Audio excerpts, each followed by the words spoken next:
Next up, we have our senior hurling manager, Eamonn Scallan, here to answer a few questions for us. Eamonn, thanks a million for taking time out of your day to have a little chat with us.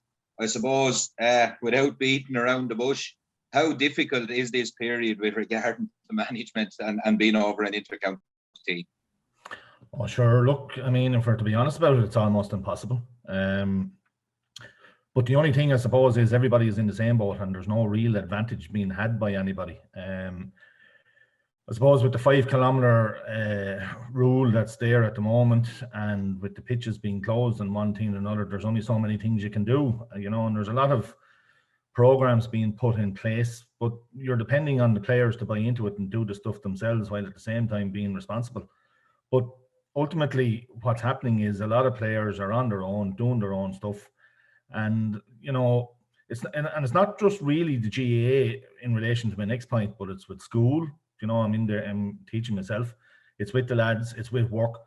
You know, it's with people that are at home. People are just really getting sick of it at this moment in time, you know, and it's difficult for the GAA, but it's difficult for everybody. You know, it's really, really hard. And I'd say, you know, hopefully if we can get back going on the 5th of April, look, it's going to be a big relief for everybody to get back, and also a release to be able to just get out into the pitch. And so be it if we're only training in pods or whatever the case may be, at least we're able to get out and do a little bit of stuff. But really, really difficult. Programs have been done, they've been given out in terms of aerobic fitness and gym programs and things like that. So there's a level of trust there that has to be, I suppose, developed between management and players, and you're trusting that they're going to do it. And you know, you can have things recorded and one thing or another, but really at the end of the day, it's down to the players, and it's tough. It's tough on them, you know. And it's tough, as I said, from a GAA perspective, but also these guys have lives to live. You know, they've careers to follow, and they're probably being hit on 3 angles. You know, but look, at the 5th of April is coming. Hopefully, the thing will improve from there on out, but very difficult. Yeah, and I suppose you said the 5th of April, it'll be huge for people, you know. I know from I was lucky enough to be involved with the lads there for a couple of years as a selector, and they're a very tight-knit group, you know, so that the loss of collective training, not alone for your touch, for your, you know, for everything to do with the team, I suppose, but, you know, just the loss of training collectively for the lads, it must be hugely frustrating for everyone involved, players and yourself included.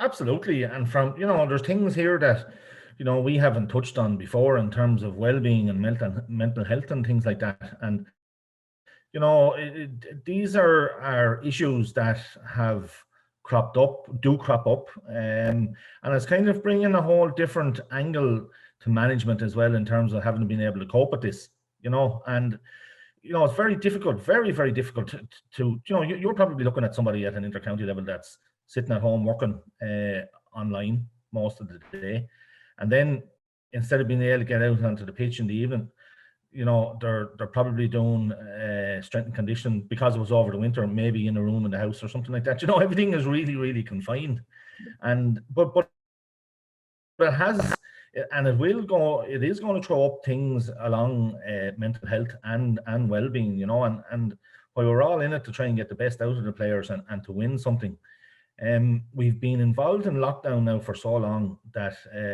you know, maybe that might come second, and it's people's health and wealth and you know, mental state that you know, if this, just say for talk's sake, we were supposed to be going back on the 5th of April and we're not, you know, that's going to bring a whole different scenario, you know, and it's something maybe that we're not contemplating, and you know, we're all looking forward to getting back.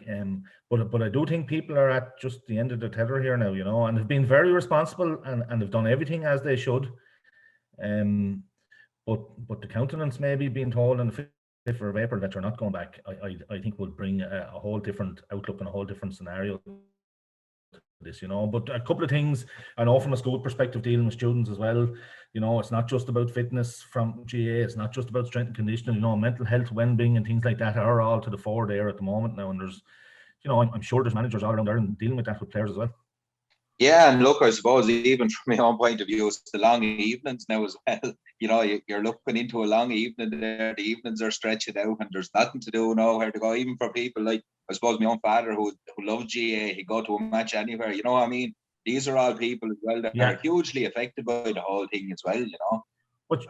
Absolutely, sure. I see it with my own mum and dad. Daddy, when the lads be training in Ferns here, he'd be in the car and he'd be down in the pitch in Ferns, maybe Tuesday and Thursday evening at a match in the weekend, and all of a sudden that came to a stop. But look at, there's news there yesterday, that the AstraZeneca, it's back, it's going to be up and running. The vaccines are there, as you said, the evenings are getting that bit longer, the hour is going to go back, and if you're to look at it from a positive view, they're all positive things. And hopefully on the 5th of April, if we get the nod to go back to the pitch, it's going to put a spring in everybody's step.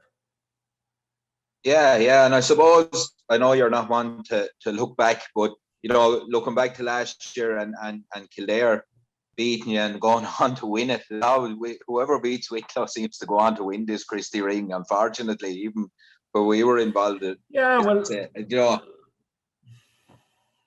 there are some teams, that are able to probably dealt better with the lockdown in terms of timing their training and things like that. And,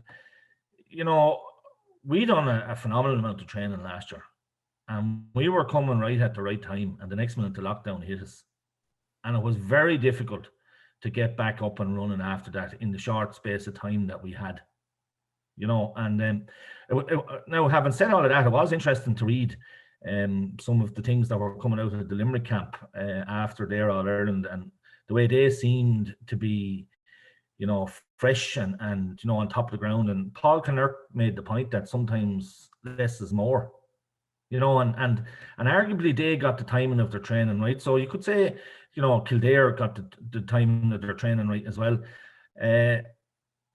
And I think we we just, let's call a spade. We just didn't get going after the lockdown, and I wouldn't say all the work that we had done was wasted by any stretch of the imagination, because I'd say it was the first time in a while that these lads really, really started living the life of an inter-county player in terms of the amount of training they had to be doing, the timing of the training, the nutrition, everything like that, the stats that was being fired on them.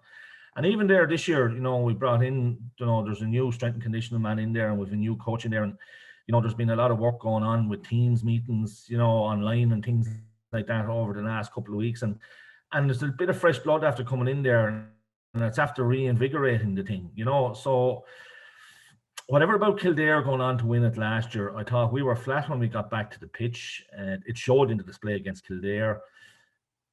I thought maybe about 3 weeks ago we were starting to get a little bit flat again, even though we were trying to interact with lads and get their programs monitored, and they were doing it individually and things like that. But we started bringing in a few things, maybe like a bit of yoga, brought in a few quizzes, brought in a bit of bingo, believe it or not. And it's after putting, a little bit of life back into the thing, and kind of stupid old things maybe that you might never think of. But this is the angle that you're trying to work and generate at the minute, where it's not the same humdrum, I don't have to get a 5K run done tonight, or I don't have to spend 20 minutes or whatever, you know what I mean? And I think apart from physical, and I've mentioned this already, it's going to be just as much about the mental approach to things when we get back as well, and I thought it was very interesting, that article that Paul Kinnerk wrote after the All-Ireland, because the one thing that stuck out to me was his statement where less was more, and Limerick obviously timed that to perfection, because they were superb. It looked as if the lockdown never affected them at all, really. Yeah, they were completely, they were way ahead really on all aspects, weren't they? Yeah, they absolutely were, and physically, absolutely, and from our perspective down here, looking at, we'd all be hoping that Wexford would be doing well, and they done a huge amount of training, particularly in the maybe the month before that they were allowed to get back into the championship and trailed hand for leather, and they were just flat when they went out. So there's a kind of a happy medium to be struck there between how much you do and when you do it. Yeah, and I suppose looking forward then to next year, again, probably weren't expecting Offaly to be in a Christy Ring again next year, but they're there for a reason. It's well documented. Offaly people think Offaly shouldn't be there, but they're there for a reason. It's because where they are at the minute. But with down beating them last year, I wouldn't. It makes them beatable. They're not a superpower anymore.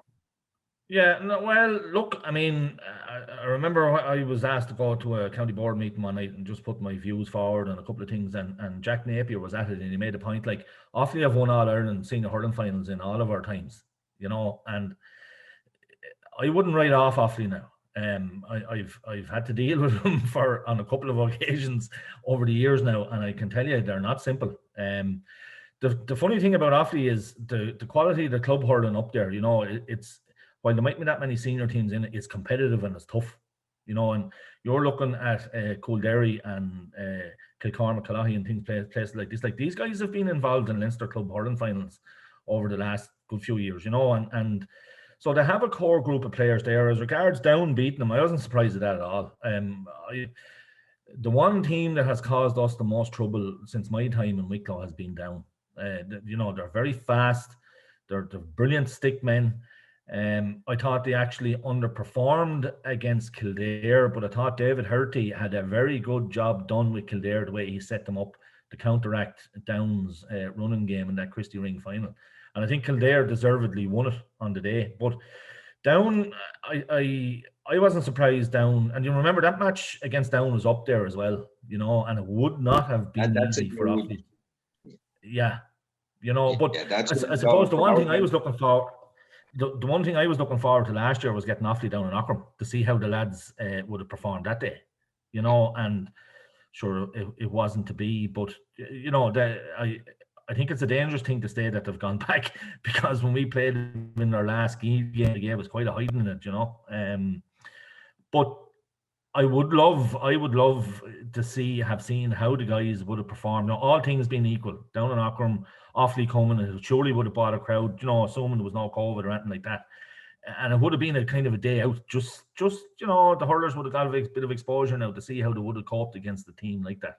But they're up there to be beaten. Yeah, they've stepped back a little bit, but they're and I'm not saying that we can beat them or we should be beating them or anything like that. But I think on our day, if we get things right, and I'm talking about getting everything right, I think the potentially could be in with a shout. But do not underestimate Offaly. Yeah, you'll do so at your peril, Yeah, look at, as you said, with Offaly hurling, that and when Bear were in their pomp, even when they were beaten, whoever beat them, Sir Kieran or whoever it was, came out, won Leinster. You know what I mean? They were all good teams. You could have 8 teams, very good teams. There might be only 8 senior teams, but there could be 8 very good teams in Offaly as well. That's the standard that they're at. Yeah, and the funny thing about Burr there, I remember looking at I think it could have been a Lake or Gale thing that was on one night. Either that or it was something about Johnny Pilkington. I can't remember what it was. But one of the years that Burr won the All-Ireland, they beat Kiltegan by 2 points up in St. Brendan's Park in Burr. Yeah. And that's if Burr win, how many players have Burr provided on Offaly teams over the years that have won All-Irelands? And there's Kiltegan up again and running them close to 2 points. Take Mount Leinster Rangers there a couple of years ago. They were only beaten by 2 points in the Leinster semi-final before they were ever heard of. So I think, and that probably brings you on to maybe another point as well. To see the Wicklow senior hurling team progressing, you would like to see maybe the competitiveness and the quality in the club scene in Wicklow progressing as well. Because one feeds into the other. Yeah, and I suppose that brings me on to one of the next questions. Would there be anything you change with the championship structures or fixtures within the county? Sure, look, you're putting me on the spot now, and but I think they're not going to be able to change anything because of the time constraints that's on them this year. I wouldn't have been in favour with the way the championship was run last year, but it actually turned out to be run very well, and I think every club that was in it enjoyed it. So, while it was something maybe that was forced upon him, and if you were to ask me, did I think it was the right thing at the time, I would have said no. But when you look back on it, I thought it was a very good championship. Even though it was in a really condensed period of time. Now, the flip side of that is you would like to see more games if you're talking about seeing players develop and getting more game time under their belt. The way it is at the minute, you might have somebody say from maybe pick Greystones or pick Avondale that mightn't get out of the group or get out of the quarter-final stage, but there's 1 or 2 hurlers there that might be able to add something maybe to a Wicklow setup, and you'd just like to see him getting a bit more action at club level, so you could kind of gauge their capabilities that bit more, and that's kind of taken away from you a little bit. But it's the environment that we're in, and but I think the way the county board run it and the way it actually went off, I thought it went off well now, to be fair. Looking from the outside looking in, it was a good year of hurling. The games were actually good and of a great level as well. And I suppose tying things up a bit, I'll let you on now, Eamon, but like what would we can't say the perfect 2021 at this stage because it's not going to be perfect, but what would Eamonn Scallan and Wicklow like from 2021 at this stage? Well, I suppose, I think it's hugely important for us to retain our league status. I think that's the big thing, and I think our league is more competitive potentially than what the Christy Ring could be. In relation to the Christy Ring, I made a mistake. I was talking to a psychologist there 2 years ago, and she asked me the very same question as what you said to me. What are your aspirations for Wicklow and the Christy Ring? And I said to her, I'd love to get to the final and see where take it from there. And she says to me, geez, I hope you didn't say that to the players. I said, why? She said, would you not be better saying get to the Christy Ring and win it? So if you were asking me what's my aspiration for 2021, it would be to be competitive in the league and maintain our status in that league, but get to the Christy Ring final and win it. That's a fair enough answer anyway. So look, we all hope that's the case anyway. As you said, it's a difficult league and it's a difficult Christy Ring, but look, these lads have, they've given a lot of these lads have given an awful lot to Wicklow hurling, and hopefully it continues and hopefully it's on an upward curve. And thanks a million for taking your time out, Eamon. It's a pleasure to talk to you as always, and best of luck for the coming year. No problem, Emmett. Cheers. Thanks for that.